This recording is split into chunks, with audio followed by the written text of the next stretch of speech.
Welcome back, everybody, to the Cyberpunk Jam Showcase Volume 2, and today we're going to be taking a look at the now over 265 game submissions to the Cyberpunk Jam. I gotta tell you guys, I'm quite impressed. Like, I checked the other day when I made that first recording, and we only had about 25 games, and now, as of the deadline, we've got way over the mark that I expected it to hit. I thought maybe we'd have 100 at max, but man, was I surprised. Currently the submissions are officially closed. I do believe they are allowing a few select submissions in through the back door, depending on some requirements from DeviEver and the folks at itch.io. The one thing I want to make note is, if you're checking out the Cyberpunk Jam, do not forget to make a itch.io account so that you can vote and determine what you like and don't like based upon the ARP grading requirements, the art, the aesthetic, the gameplay, the polish, and the synergy. Don't forget to check all that out. That's very important. So, I'm going to change up my format a little bit, and I'm going to try and provide a little bit more feedback to the game creators as to what they're doing and how they're doing it. I won't necessarily strictly follow ARP in order to give those feedbacks, but I figured it would be a little bit more valuable to both you guys who are checking out these different games and might want to play them, and the game makers themselves who are trying to use these jams to improve their skills or improve their portfolios to kind of make revisions to their games. So the first game we're going to check out is called Cyberpolice by Skullcandy.bl. And Cyberpolice is a first-person shooter, and you are the cybernetic police, and you've got to go into the CPU to get rid of those nasty futuristic viruses who are going to shoot you in the face. This is a game I really enjoyed. It's a really fast-paced, sort of block-based Unity shooter. Obviously everything you're shooting at is sprites, and you've got a little sniper rifle type gun. But it definitely reminds me of that game Discovery, which was done for a 7-day first-person shooter challenge. It's a little bit more fast-paced than that, and it plays full screen on the PC, but it's still pretty cool. I enjoyed it. The goal is you gotta run around these different block-based terrains inside of a computer and shoot these little pink guys who are the viruses that are going to destroy the mainframe. You've got a little bit of a sniper scope that you can kind of zoom in and shoot from a distance. I'm not so good at that because these guys can shoot you from across the room, so it's a little bit difficult. The controls handle pretty smoothly. They would behave how you expect a first-person shooter. And the one thing I didn't do, but I believe you can do, is you can kind of crouch around corners and kind of peek and shoot around corners. But for the most part, I just kind of handle it like I would a lot of first-person shooters. You just run in and start shooting. The art style is very reminiscent of what I would expect from the Cyberpunk Jam, given the anchor image of those guys jumping off a building, very neon, a lot of pinks and greens and purples and all of that. And one of the levels, for the variety, offers you what... I'm sure this floor is solid, but it feels like you're wading through this green digital slime to shoot these guys, and like the CPU's like discard pile to get rid of those viruses before they can infect anything else. You've got 5 shots, so you can kind of get rolling pretty quickly. You gotta reload manually. That's a little bit different, and I kind of like that. You can't just spam click and have it automatically reload. You gotta pay attention to when you're using your shots or you get murdered. And the other enemies have a pretty accurate shot, so you can't just run in behind them and spam click them and move on to the next one. I did die several times, and I quite enjoyed it. The music is very strong. The aesthetics are great. There's different variable levels as you progress, and there's even a progression, in a way, of that almost provides you with an end goal along that level map, which is kind of cool. You got little like digital viruses and stuff. So I definitely enjoyed this. It plays real smooth. It makes a lot of sense. It's very retro feeling. I like that. This one, I definitely rate this one highly. It's pretty good. Definitely make sure to check it out. It's only available for PC, so just keep that in mind. Very nice job, guys. Keep it up. I would definitely say publish this other full places. It's great. Next up is Harm No Human, a web game by Local Minimum. And this one, you are some sort of crazy cybernetic gas pump, and your fusion core has gone on the fritz, and you gotta make sure to don't murgle no people by accident, by exploding or what have you, because you want to live forever, and accidentally murdering people as you run away from everything. Ends up you getting hacked by one of the bomb shelters that's used for robot disposal, and you end up getting murgled anyway. This game was actually pretty difficult, despite what I thought it was going in. It's got a very Tron-esque feel, this mixture of like flat with the three-dimensional, as far as the robotic gas pump that you're playing, and the bomb shelters. When you move side to side, you can really whip across that screen. Like, immediately I, like, tried to, like, just sneak past people, and then you just rip off into the wall and run over, like, 4 of them, and you're just like, well, guess I gotta kill everyone else before I get taken out by the bomb shelters. This loosey-goosey driving's making me a homicidal maniac. So, the secondary thing you have to worry about, besides hitting a person and then having these 2 bomb shelters suck you up and blow you up, is you've got a heat gauge represented by the filling up of the neon signpost that says "Harm no humans." And if that fills way up and you start to leak all that caustic fumes, you go explodey. And in order to deal with that, you gotta hit your space bar. I gotta say, much like playing Space Invaders, I'm a hell of a lot better at hitting people with my plasma exhaust than I am at shooting it into the wall. Like, I don't care if I'm intentionally trying to shoot it into the wall, but it is very difficult to get that in there. I would definitely agree with Rogue Noodle when saying on Twitter that I think we need to harm humans mode, because I cannot save people from me to save my life, quite literally. The one thing that makes it the most challenging is not only are the controls a little touchy and they can like quickly speed off across the map like snapping your fingers, but also the people, while you're trying to thread this needle and not run over 50 people by turning left a little too hard, is some of these guys are practically suicidal. I mean, I don't know about those laws of robotics, but I think they need to have a clause in there that says if a person is suicidal, like, you just got to give me a mulligan on that one, Chief. Like, bomb shelters, come on. He literally ran into my plasma beam. Really, you guys? Really? Clearly he wasn't in it for the long run. The art style is an interesting mishmash of 3-dimensional and 2-dimensional. The buildings are kind of 3-dimensional, the ground is obviously 2-dimensional, the people are kind of 2-dimensional, and then the bomb shelters and your character are both 3-dimensional. I kind of like the character being 3-dimensional, and I like that the bomb shelters kind of pop up. I think what it really reminds me of, besides the basic soundtrack and sort of sound effects, is more of like, I don't know if any of you guys watched Reboot growing up, but that was definitely a good show, and like Battle Planets is really what that art style kind of reminds me of, is that like mixture of flat and 3-dimensional 3D rendering from like the 90s. Very nice kind of throwback to kind of Tron and the digital.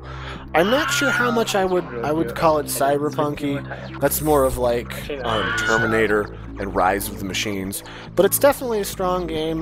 The one thing that really I would try to play around with is maybe like honing in the controls a little bit, because like as I turn slightly to the side, try not to run over people, and it just jerks me off. You know, that might be intentional, that might be the difficulty you're shooting for, but I might just refine that a touch more. Alrighty, next up we've got Cyber Defense by Shizo Games. And this is a sort of Pong remix. Very, like, it's Pong that's been digitized. We cyberpunked Pong, because we gotta defend the motherboard from the evil invading viruses so that they don't destroy things and screw up the futuristic mainframe. A very simple way to approach the whole concept of the Cyberpunk Jam. And for a first foray into the Game Jam sort of field, not a terrible way to start with Pong. I loved Pong, and if anyone hasn't checked out, there is actually a new Pong remix done by Google for open source purposes, where you're playing a bear in the woods in 3D that's done in Unity in Pong, and it's set for the web, and it's a great remix on it. But moving back to the primary game of Cyber Defense, you have to use your paddle and defy the pink dot. It's a little, so I'll just talk controls. The controls are a little bit twitchy.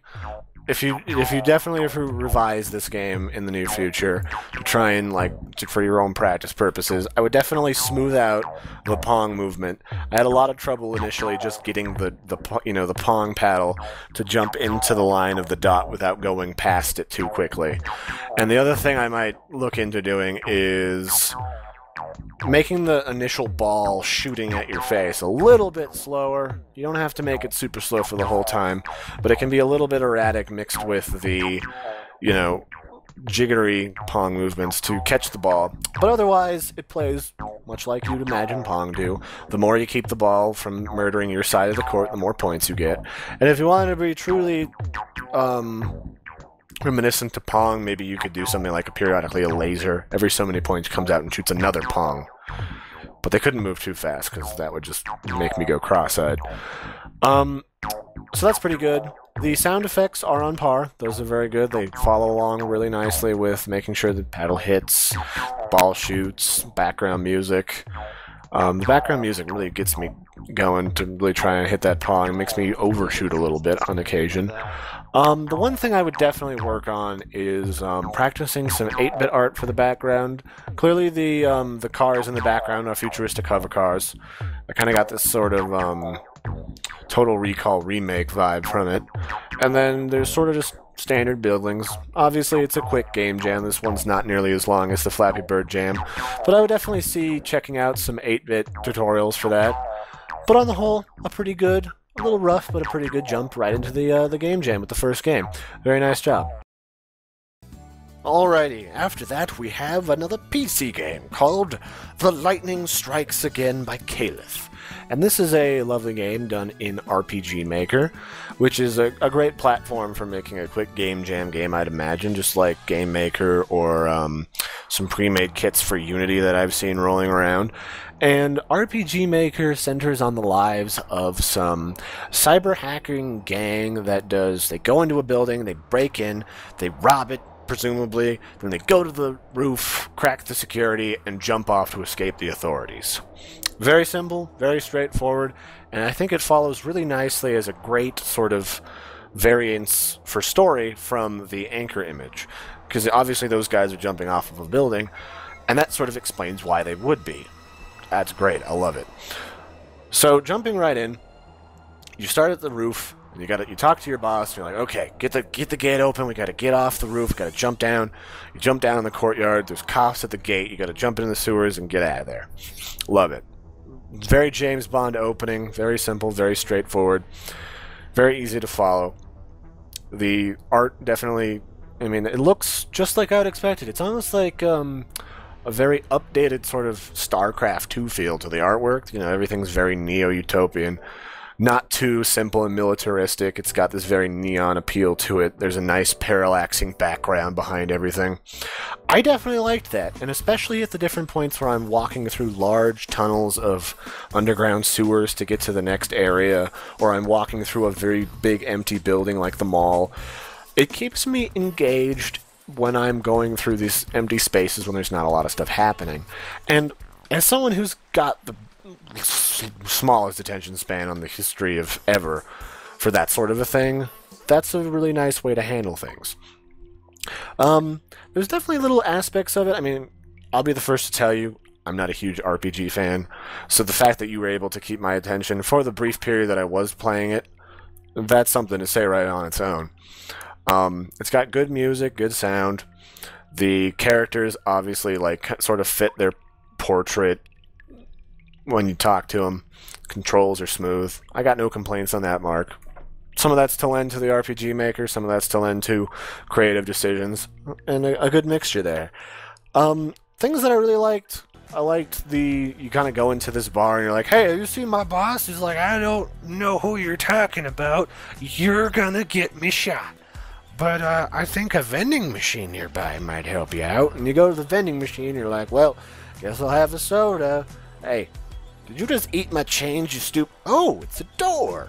Yay! And then you go into a hidden, speakeasy bar in the future, and there's your boss, and you gotta go get a cipher for the next mission to break in, and, there you hit the hacker, you gotta break in and hack some stuff and steal some other good stuff. And like right off the bat, you're just jumping right into like the storyline. It fits the theme. The color profile isn't quite as neon-y or purple, and I mean, like, while it doesn't necessarily fit the anchor image quite as much as the rest of the concept does, I'm okay with that. I've had a lot of purple and a lot of, like, neon greens, and it kind of makes me seasick after a while, so nice that you didn't just go with the flow on that one. Breaking away is a little good. That being said, I want to shoot that guy in the leg and not get in trouble for it, okay? Don't end the game there. I want to be able to shoot it and have a consequence, but it shouldn't just end the game. Obviously, multiple branching storylines are a little bit much for a very short game jam, but just keep that in mind in the future. Branching game jams, some people like me like to murder people because I'm not too attached to their character yet. That being said, for anyone who plays this game, go for the nicer route and don't shoot people initially. So, good job.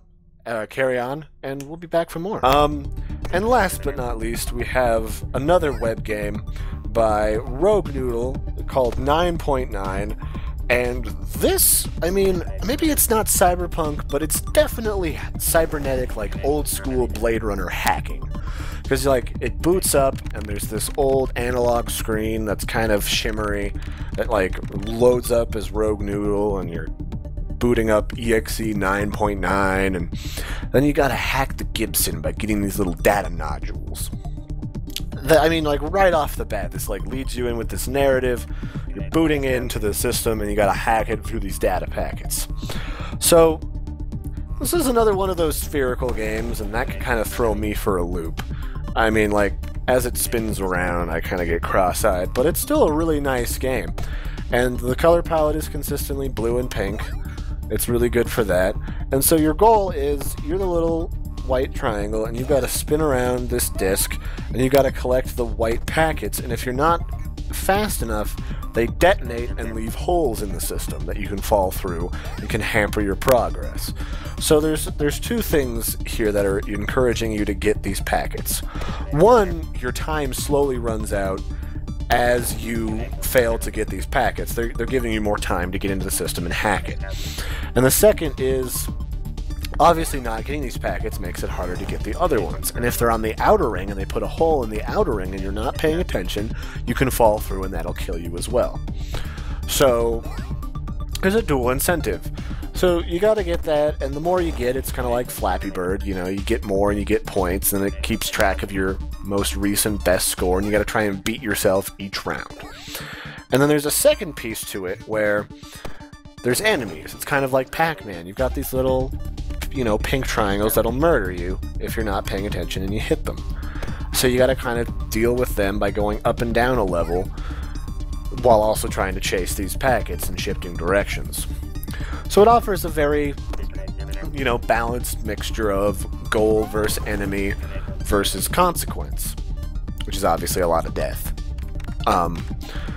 So that's nice. But you'll notice that there's a lot, you know, as time goes by, there's more enemies. What happens when there's a boatload of enemies? I mean, obviously you're going to run into a point where you shift a level, and all you're going to end up doing is smack facing into an enemy.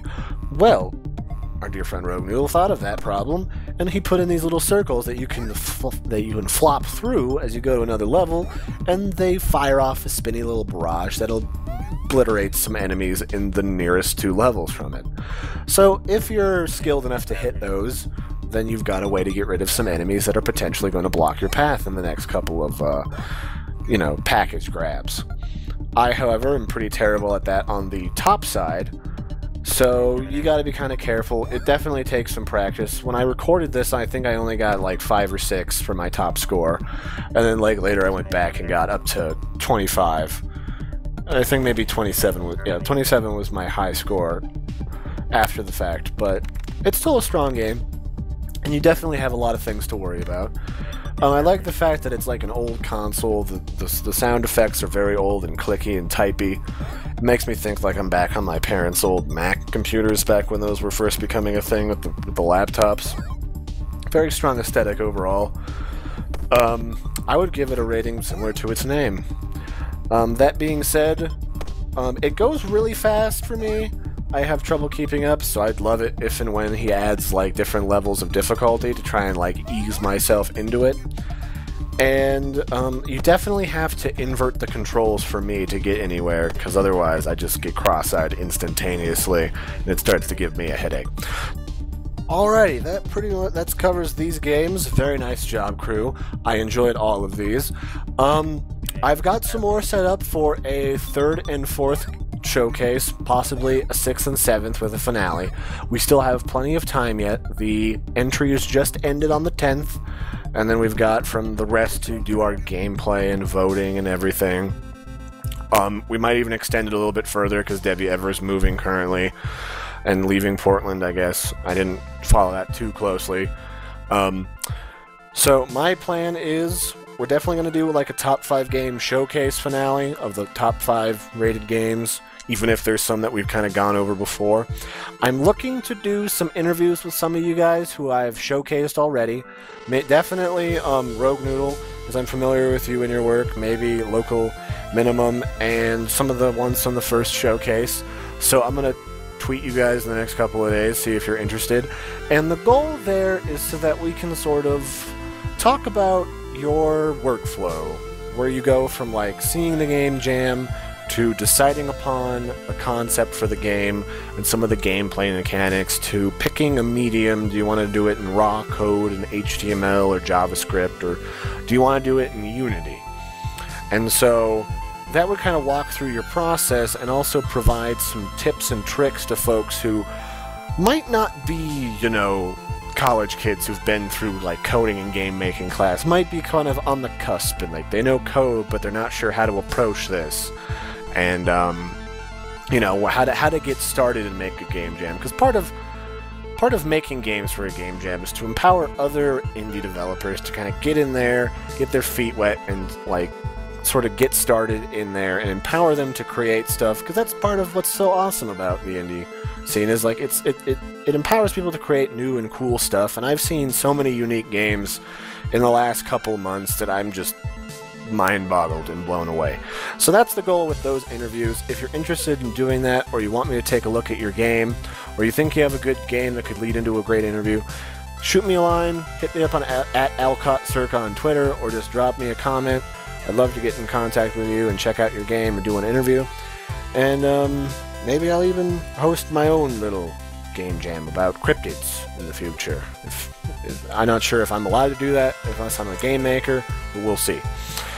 And then we'll definitely do some closing interviews with the winner, and maybe one about with Debbie Ever, just if she has time and wants to talk about her experience hosting the game jam. So until then, I've been Larry the Chupacabra, and I will catch you next time. Don't forget to like and subscribe and comment. Ta-ta for now.